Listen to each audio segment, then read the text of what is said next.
Bwana apewe sifa. Mtazamaji mahali popote pale ulipo, karibu sana. Leo ni siku nyingine nzuri. Bwana ameruhusu tuwepo hapa na tukiwa na utaratibu ule ule kwa ajili ya kujifunza neno la Mungu, lakini tupate kujua siri nyingi zaidi za ufalme wa giza ili tuweze kuushinda. Kwa hiyo leo imekuwa bahati, Mungu ametukutanisha na kijana yuko hapa ambaye yeye ametoka katika familia ya Kiislamu, na akiwa kule alikuwa ni shehe ambaye alikuwa na vitu vingi. Wakati anafunguliwa alikuwa ana majini. Bwana pewe sifa. Amina. Leo uzima? Nzuri. Uko poa? Niko poa. Kwa majina unaitwa nani? Kwa majina naitwa Murshid Ramadhani Idrisa. Nani? Murshid Ramadhani Idrisa. Sawa. Ni mzaliwa wa Bukoba, yani Katoro.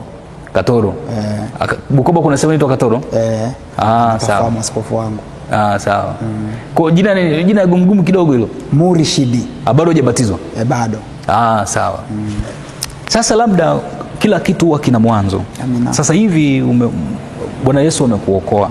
Amina. Watu wengi wakiwa kwenye imani zingine ambazo nje ya Kristo, amina, mara nyingi huwa hawajui.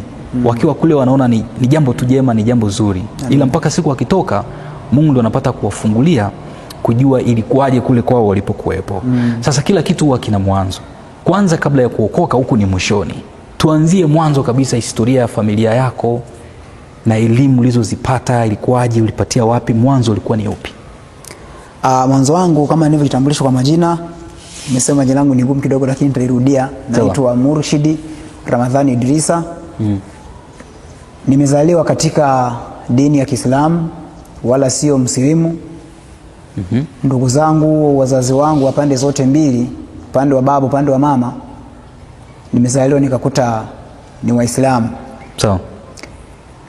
Historia katika kukua kwangu mpaka nazaliwa mpaka nakuwa najitambua, nilijikuta mimi nimezaliwa na nimelelewa katika maadili ya dini ya Kiislamu. Sawa. Marehemu babu yangu ndiye aliyekuwa nisema kwamba mwanzilishi mkuu wa hiyo imani katika ukoo wetu. Sawa. Ambavyo alikuwa na vyeo viwili, ambavyo alikuwa ni imamu wa msikiti wa pale Katoro, na pia akafanyika kuwa shehe wa wilaya ya Misenyi. Sawa. Na maana akiambatanisha Kyaka, Mtukula mpaka Minziro kule. Sawa. Babu yangu mimi ambaye sasa leo ni marehemu. Baada ya kufariki babu yangu, hiyo nafasi akawa meirithi baba yangu mzazi ambaye anaitwa Ramadhani Idrisa. Mpaka sasa ni shehe wa wilaya ya Biharamulo. Sawa. Nimesoma darasa la 7 nikafaulu. Mwaka 2006 nikamaliza darasa la 7. Mwaka 2010 kuanzia 2007 nikaanza form 1, nikawa nimemaliza 2010. Sawa. Nikafaulu kwenda form 5. Baba yangu mzazi akakataa, akasema kwamba nisiende shule za kawaida, bali anipeleke kwenye shule za dini, yani nikasome nikaifahamu elimu ya dini ambayo kijumla tunaitaga elimu dunia. Elimu dunia. Ukasome shule ambayo ina elimu ya kidini ya Kiislamu na ina elimu ile nyingine, au ni totally Uislamu? Pale tulipoanza tulianzia ambapo nimeanza kabisa ni Katoro pale nilipoanzia. Sawa. Ila pale nikawa nachukua mafunzo ya dini ya Kiislamu tu peke yake. Sawa. Baada ya kufaulu nikatoka pale Katoro, jina langu likatoka, nikaenda Tanga. Kabla ya kwenda Tanga, ukiwa kwenye mafunzo hayo ni mafunzo ya elimu tu ya Kiislamu peke yake? Ndio. Ni haya ya kawaida kama ambavyo tunaona watu wanaenda madrasa, au kuna cha ziada? Kuna tofauti? Pale kuna tofauti. Kuna madrasa hizi za kawaida za vijijini na kuna chuo kabisa. Sawa. Maana hata kwa mfano niseme mtu umesoma shule ya msingi, yani tuwe mfano umesoma shule ya msingi, na maana pale katika shule ya msingi unakuwa unasoma, unajua kwamba nitaenda wapi? Sekondari level inayofuata. Sekondari unasoma na maelezo, baada ya kumaliza sekondari unajua kwamba nitaenda chuo. Wakati nasoma shule ya msingi nikiwa bado mdogo, ndio nilikuwa nasoma vimadrasa vya mtaani. Baada sasa ya kumaliza darasa la 7 nikawa nimejitambua, baada ya kuona maendeleo yangu ni mazuri. Baba ndo akaamua kunipeleka chuo sasa cha dini. Sawa. Ambapo kilikuwa kinapatikana pale Katoro. Sawa. Baada ya pale sasa nikaanza kuchukua mafunzo ya Kiislamu peke yake. Sawa. Lakini kadri nilivyokuwa nasoma napanda viwango, nikaanza kuchukua masomo yote. Masomo ya Biblia na masomo ya Qur'ani. Masomo ya Biblia? Masomo ya Biblia na masomo ya Qur'ani. Biblia uko unafundisha wapi? Biblia nimekuja kujifunza pale nilipofika nilipohamia Tanga. Kule lakini ulikuwa ujifunzi Katoro kulikuwa hujajifunza Biblia? Katoro nilikuwa sijajifunza Biblia. Ila nilipoenda Tanga wakaona viwango vyangu vinaruhusu. Sasa nikawa natembea na Biblia, natembea na Qur'ani. Hiyo Biblia ulikuwa unafundishwa kwenye chuo cha kibiblia au chuo cha Kiislamu? Chuo cha Kiislamu. Unafundisha na Biblia? Ambacho kile chuo kinapatikana Tanga, wilaya ya Muheza. Kinaitwa Bait. Sawa. Ilikuwa maana Katoro pale nimeanza 2011 mpaka 2012. 2013 mpaka 2015 nikawa pale Tanga. 2016, 17 na 18 ndo nikaja kumalizia Zanzibar pale. Sasa usiruke sana. Ukiwa kwa mfano kwa mara ya kwanza ulipofika Tanga, walivyokuona unafanya vizuri kiasi ambacho wakasema sasa ujifunze na Biblia. Kwa mara ya kwanza wanakuambia vile, wewe uliuliza kwa nini ujifunze Biblia wakati wewe ni Muislamu na pale ni chuo cha Kiislamu? Pale mimi niliuliza, wala sikuwa peke yangu, tulikuwa wanafunzi wengi sana. Ila ambao tulibahatika kubeba hayo masomo, nakumbuka kumbukumbu yangu nzuri, tulikuwa wanafunzi 26. 26. Ndio tulikuwa tunabeba, kuna madarasa tofauti tofauti kama unavyoona sekondari kuna form 1, kuna form 2, form 3 na form 4. Kwa pale tulikuwa madarasa mbalimbali. Sawa. Lakini sisi katika darasa langu mimi ambalo nilikuwemo, tulibahatika kuwa tulikuwemo vijana yapata 26. Ambao tulikuwa wa kiume 20 na wa kike 6. Sawa. Kwa hiyo tuliuliza kwa nini tunabeba na maandiko ya Biblia. Tukawa tumejibiwa kwamba inaweza ikatokea tumekutana na Mkristo. Sawa. Akatuuliza swali, ila pale tusikose la kumjibu. Sawa. Ndio maana tulifundishwa maandiko ya huku na huku sehemu nyingine, ili pale tukutana na Mkristo anapokuuliza upate la kumjibu. Kuna kumbukumbu ya maandiko yote au kitu chochote au aina ya maswali ambayo mlikuwa mnaulizwa mnafundishwa pale ili mkikutana na Wakristo mjue jinsi ya kujibu? Unakumbuka chochote? Naam, nakumbuka. Kwa mfano katika Qur'ani inatambua vitabu 5. Sawa. Na vile vitabu 5 ambavyo vinatokana na Agano la Kale. Sawa. Ambavyo viko Torati ya Musa. Sawa. Ndivyo vitabu ambavyo sasa vimo kwenye Qur'ani. Sawa. Sana sana ambacho nakikumbuka kuhusu hili Agano Jipya, kwamba tukiulizwa na Mkristo kwamba Yesu kwa nini kwa mfano tukiulizwa na Mkristo kwamba nyinyi kwa nini hamuamini Yesu? Sawa. Tunamwambia kwamba sisi hatumwamini Yesu kwa sababu Wakristo wamemgeuza Yesu kumfanya kuwa ndiye Mungu wao. Na wakati huku Biblia inatuambia na Qur'ani inatuambia kwamba Mungu hazai wala hakuzaliwa. Sawa. Nikirejea kwenye maandiko, ipo sura moja inayosema kwamba kul huwallahu ahadu Allahu samadu lam yalid wa lam yulad wa lam yakul lahu kufuwan ahadu. Na tafsiri kwamba Mungu hakuzaa wala hakuzaliwa, aliumba bali hakuumbwa. Sawa. Hivyo hafananishwi na kitu chochote. Sawa. Wakiturejesha huko upande wa pili, wanatuambia kwamba Agano Jipya ni batili ambalo mwanadamu alikaa kwa akili yake akaliunda, akaliandika yeye mwenyewe ili kupotosha ulimwengu mzima wa Kristo. Sawa. Ndio ulikuwa unafundisha hivyo? Kwamba Agano Jipya lilitungwa na watu. Baada ya kukaa watu wakapeana mawazo, ikatungwa Agano Jipya ili kuwapotosha watu. Lakini wao wanaamini kwamba vile vitabu vitano Torati ya Musa ndivyo vinavyoendana na Qur'ani takatifu. Vile vitano walivyovichagua wao. Sawa. Unavikumbuka hivyo vitano? Ni ambavyo ni Zaburi, Taurati, Injili, Zaburi, na kitabu cha Mwanzo.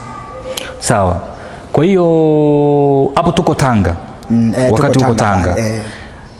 Kuna vitu vya ziada au ni kuna vitu gani vya ziada ambavyo ulivyoanza wakati uanza kukutana navyo wakati unafundishwa pale vikakushangaza kwa mara ya kwanza kwenye hiyo wakati uko level ya Tanga hapo? Mimi kitu cha kwanza ambacho nilikutana nacho pale kikanishangaza na mpaka leo nakiona kama historia ndani ya maisha yangu na kilitokea mara moja pale ambapo tuliambiwa kwamba Muislamu na majini wana shirika moja. Kwamba mwanadamu ni kiumbe anayeonekana, ila jini ni kiumbe kisichoonekana katika ulimwengu wa macho ya mwili na nyama. Ila ukigeuka upande wa pili, ulimwengu wa roho ambalo linaonekana. Tukaambiwa kwamba kuna majini mazuri na kuna majini mabaya, ambayo tukawa tumeuliza pale, hawa majini mazuri yakoje na majini mabaya yakoje? Wakatuambia majini mazuri ni yale ambayo kwa mfano mimi nimeondoka nimeenda kwa shehe au nimeenda kwa imamu au nimeenda kwa ustadhi yoyote mkuu, kwamba bwana, mimi ninahitaji kumiliki mali, lakini hiyo mali sina hata mtaji wa shilingi 100. Kwa pale mimi nitakachokifanya pale, nitakachofanyiwa, nitasomewa dua mbalimbali, nitasomewa dua maalum ili lile jini liweze kutokea, na mimi ambaye nimekabidhiwa nanuia kwamba hili jini nitalitunza. Ila nitakapokengeuka jini litarudi na mali zinafanyaje? Zinarudi, zinaisha. Kwa makubaliano yani? Yani makubaliano. Unapokubali pale unapelekwa baharini. Unapopelekwa baharini huaga mwendi mchana, nenda usiku wa manane kuanzia saa 7 saa 8 mpaka saa 9. Ndio. Unafika pale wanaomba dua. Kweli tulifundishwa jinsi ya kuomba dua, tukaoneshwa kwamba unaweza kaombaje na jini likatokaje, pia ukalipokeaje au ukalikataaje. Kwa hiyo tulipofika pale ilikuwa usiku wa manane. Kwa mlienda mwisho mkafanya practical? Tukafanya practical. Tulipofika pale ndo shehe mmoja akaanza kuomba dua. Alipoomba dua kweli jini likawa limetokea. Lile jini baada ya kutokea huku juu alionekana ni mwanadamu, mwanamke mzuri sana. Lakini kuanzia kwenye kiuno, kwenye kiwiliwili kushuka chini, ndio alionekana ni mnyama aina ya ng'ombe, hata huku miguu yake ilikuwa ya kwato kama ya ng'ombe. Naam. Baada ya hapo tueleze hilo tukio lote hapo, hilo la mpo hapo kwenye ufukwe hapo bahari. Elezeni mpaka mlivyoondoka pale matukio. Pale sasa shehe alipoomba lile jini likawa limetokea. Ndio. Likatoa salamu, assalamu alaikum wa rahmatullahi ta'ala wa barakatuh. Tukawa tumeitikia wote wa alaikum salam wa rahmatullahi ta'ala wa barakatuh. Halikuongea chochote, bali yule shekhe ndiye aliyeendelea kuongea nalo. Kwa hiyo lilivyotoa salamu likatulia. Yule shekhe ndo akaendelea kuongea nalo kwa lugha ya Kiarabu. Baadaye shekhe akawa ametuambia kwa Kiswahili kwamba tuliwaleta hapa ili mshuhudie na muone kwamba kile tunachokifundisha kipo kweli. Hilo ndilo tukio ambalo nilishuhudia ndani ya maisha yangu mpaka leo inanishangaza. Ni yake. Sisi huku Waislamu wanasema kwamba majini ni wanadamu ambao hawaonekani. Na kuna wanadamu na kuna majini mazuri na mabaya. Ndio. Lakini anaposema kwamba majini mazuri, ukiwekewa jini zuri ambao unasikia mtu anasumbuliwa na chuma ulete, kwa Muislamu nasema kwamba ni jini zuri kwa sababu yeye analituma, nenda dukani kwa fulani, chukua hela fulani, linaleta pale nyumbani. Yeye kwa muonekano wake na maisha yake anaona kwamba maisha kwake ni mazuri na lile jini ni zuri kwa sababu linamletea hela, kwa sababu linamletea hela, halileti madhara kwake. halina madhara kwake, ila yule niliyemwibia yeye ndo anakuwa na madhara. Hivyo tukao tumefundishwa hivyo, tukao tumeuliza je, na jini baya ndo likoje? Akasema jini baya ni lile ambalo linaiba mali zako wewe na kupeleka sehemu nyingine. Sawa. Hapo ndo kuna Muislamu mmoja, kijana mmoja ambaye leo ni marehemu, alikuwa anaitwa Mikdadi Athmani. Akawa aliuliza swali, bado nakumbuka aliuliza swali akasema hivi. Alirejea kuna methali fulani tulijifunza shuleni. Sawa. Alimuuliza yule shekhe akasema, sasa shekhe, ni sawa sawa na methali inayosema kwamba mkuki kwa nguruwe kwa binadamu mchungu. Kumbe sisi kwa mfano tumesoma, tumepewa jini. Nimetuma kwa fulani, nenda uchukue mali fulani, nikachukua mali likaleta. Ila mimi za kwangu zikiondoka na mimi naumia. Akatujibu akasema kwamba unapokiuka masharti lazima zile mali zitaondoka. Tukawa tumeuliza baadhi ya masharti yale ni yapi, tukaambiwa baadhi ya masharti, kwanza jini inataka kafara. Sawa. Na uzo kaambiwa kila baada ya mwaka nataka kafara. Tukauliza hizo ni kafara gani? Sasa ukatuambia kwamba inategemeana wewe unataka jini la hali gani. Sawa. Ukitaka jini lenye utajiri mkubwa, na ndo kafara zake zitakuwa kubwa. Sawa. Na ukitaka jini utajiri wa kawaida, na kafara zake zinakuwa chini kidogo. Naam. Sawa.